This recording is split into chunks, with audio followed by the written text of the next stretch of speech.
Hi guys, so if you're needing some clearing out and organisational motivation, here it is. We had to clear out and scrub down the garage. We wanted to do this purely because we don't have any shelves inside it, and as you can see there, everything was on the floor and that's not ideal. So we cleared everything out as well as organised it a wee bit more. Some of the kids' stuff, some tools, power tools, my mum's different kind of things. So hello Mr. Spider.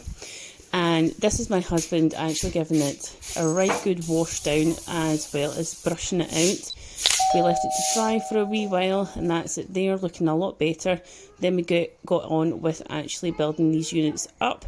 These were from B&Q. They take about 18 kilos in total, which actually is really quite good for like the more kind of heavy tools that you've got.